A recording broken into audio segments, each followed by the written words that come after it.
It's time now to check your money with America's Money Maven, Vicki Brackens. Vicki Brackens is the president of Brackens Financial Solutions Network, LLC, and a registered representative of LPL Financial, member SIPC. Vicki, no fooling. It's April. Oh, George, and you know what else it means? What? The clock is ticking, just to remind everyone. Tax the clock time? is ticking on your taxes. Yes. April 18th is coming around the corner. She'll be coming around the corner, or she comes, right? What's that old song? But anyway, yes. April 18th. Okay, so make sure that you don't. I could probably say right now, it's probably already the last minute. You need to go ahead and get on the stick if you haven't filed your taxes. George, I thought that, oh yeah, let's make sure. What did you tell me every week? Let's make sure that we get a thumbs up. Thumbs up for everybody. Like, subscribe, and share this segment with all of your friends, colleagues, all the people in your family, because we're going to talk again about some very, very important information. So I'm going to dovetail back a little bit. You know that last week. You like dovetailing. I do. Okay. Keeps everybody on their toes. Okay. For me to dovetail. But, last week we talked about the banking crisis, what had been happening or had happened with Silicon Valley Bank, what had happened with the Treasury and the Fed as far as them coming in and backfilling all of the depositors as far as their funds over the FDIC limits. We provided to everyone some information concerning how to assess whether or not your deposits were within the FDIC regulations as far as being protected. And I did that and put aside the conversation that I had really planned for that week. So I'm going to go back and pick that up, but I just wanted to kind of bring everybody forward to where we are today. And I'm going to say something, George.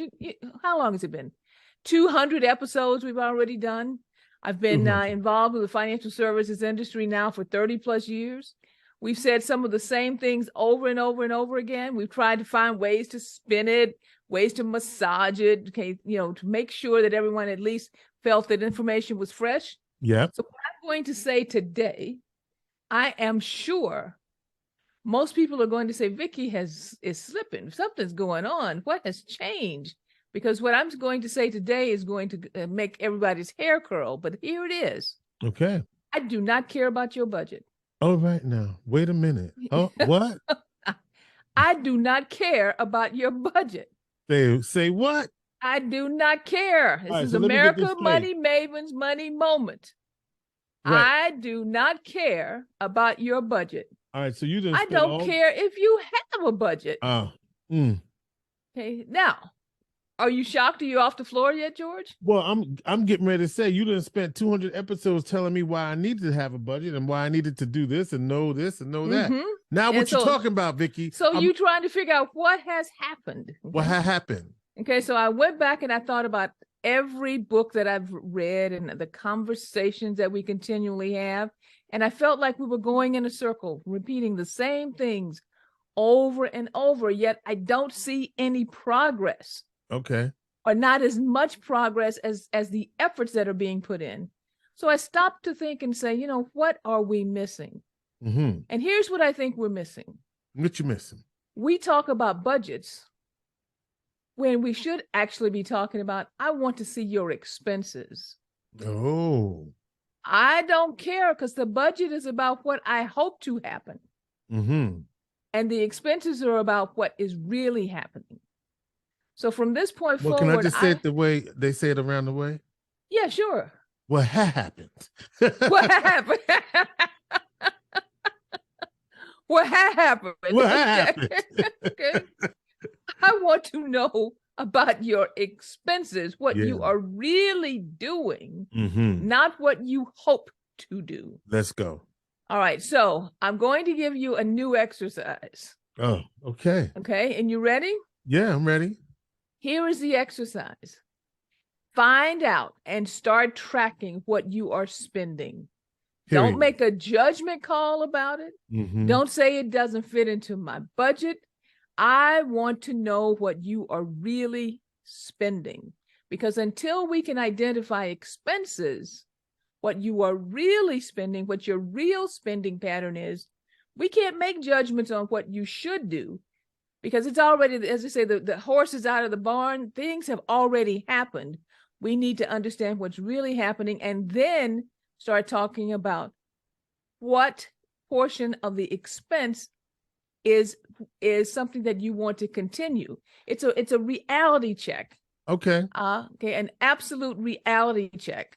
So what are the expenses? Why are you spending those things on these things? Are they really the things that are important to you in relation to your life? But until we identify what's really happening versus having a piece of paper that says this is what should have happened, and you're always frustrated because it never matches. You know what? You know what it just thought occurred What? to me? So let's talk. You talk about the budget, right? You're right, because if I get that tell far back, I'm sure it wasn't in the budget. It wasn't in the budget. But I got that back. Okay. Yes. And no, it was not in the budget. Right. Okay? I would get that. You know, usually people don't. I mean, if you're doing your budget right, yeah, you do have some room for some splurge purchases. But was that Coach bag really in that budget, or is that just something you wanted and you made it happen? Exactly. And so let's find out what you are really, really doing. And then we can talk about, and you know what, George, I was also thinking about, because you're an executive, you run a department as a department manager at the beginning of the year, or right at the end of the year, usually the third quarter before the next year coming, they ask you to craft your budget, right? Yes, they do. But what do you craft it against? You look at the actuals. You look at the actuals. You don't pull it out of the air and go like, this is what I want to spend, or this is what we're going. You have actual expense information. What did I spend? What did you spend? Yeah. And then you look at the things that you did spend on for your department and make a judgment call. Mm-hmm. Do I want to continue to spend this money for these particular operations? And that's when it dawned on me. I mean, we're always trying to get individuals to set budgets without looking at what you actually spent and make a judgment call on the effectiveness or the relevance of that spending. Here's an additional way, though, I want you to add to, or additional step I'd like for you to add to those expenses. Once you've identified them, and I want you to identify this over a 3-month period, because we need to look at patterns. So you say, well, how am I going to do that? Well, one of the nice things I know about most individuals today, at least a good majority, is you're spending electronically. So because you are spending electronically, you have a record. You have a record of all of the things that you've been spending on that can help you look at your expenses. But if you don't, at least from this point forward, start tracking. Don't make judgments. Don't change your habits. Just let's see what you're spending money on. And then we'd like to take that 3 months and extrapolate it out to 1 year. Multiply it times 12, okay, as far as each month. Multiply it times 12 and figure out, oh my goodness, I'm going and getting that Coach bag 4 times, 5 times, whatever it is, and that's costing me $4,000 a year. Is this what I want to do in the future? Don't just recognize what's happening, so that we know exactly what, or you know exactly what you're spending your money on. And then we can make judgments versus just pulling stuff out of the air and making a budget, and the budget never works, and you get frustrated and you never follow, and you stop the process. I want to share something with you, which is sort of like knowing what the expense is going to be. So, when you get in your car and you take a trip, you just know you got to gas up, right? So this time I said, okay, I want to go from here to there. What is the estimated cost of gas for this particular drive? Now, I'm not driving in my normal where I live. I'm driving someplace else where I'm going to be. And Vicki, I got sticker shock. I was like, oh my, right? Because the gas is way higher this other place. And I was like, whoa.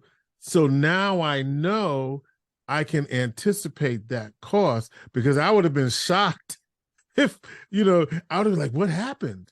Right. So is that similar to what you're talking about? Yes, absolutely. Okay. But we're going to, that's a great example, George. So that's the process that we'd like to go through going forward. I don't care about your budget. Don't worry about it. Let's talk about what the expenses are, what you're really spending. The only change I'm going to make here, or addition that I'm going to make here, is this.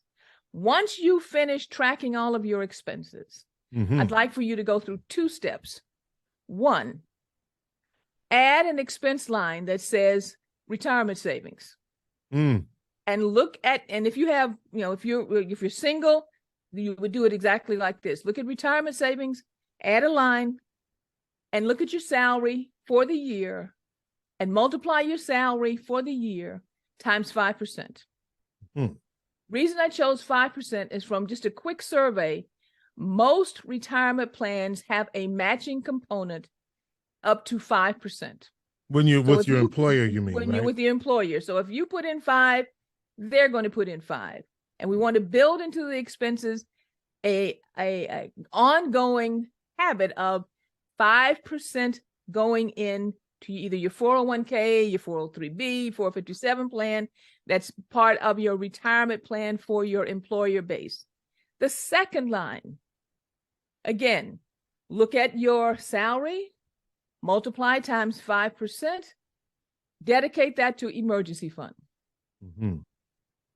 And from here, because your retirement savings is automatically withdrawn from your paycheck, I found out also from surveying that many, many employers have automatic deductions that can go over to a credit union account or to a individual savings account at a bank, but particularly to credit unions.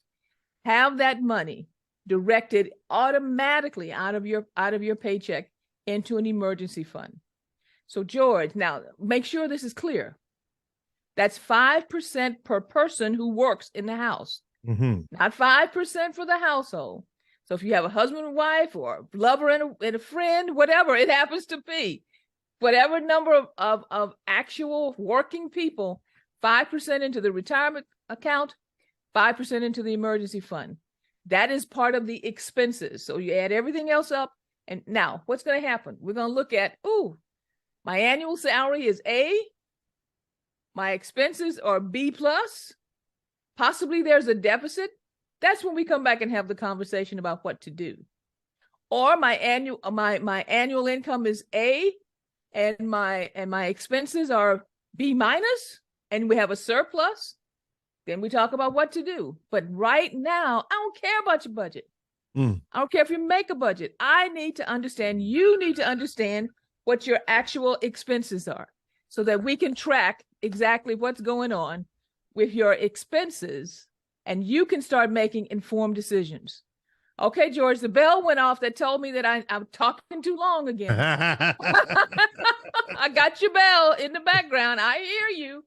So I'm going to encourage everyone, if you have questions, reach out and contact us at area code 315-930-4499 or at info@brackensfsn.com. And if you have friends and neighbors and so forth who would like to contact us, also encourage them to subscribe to this segment on YouTube. And George, I guess tonight I'll go ahead and say our plate is full. All right. Vicki Brackens is the president of Brackens Financial Solutions Network, LLC, and a registered representative of LPL Financial, member SIPC. She is America's Money Maven.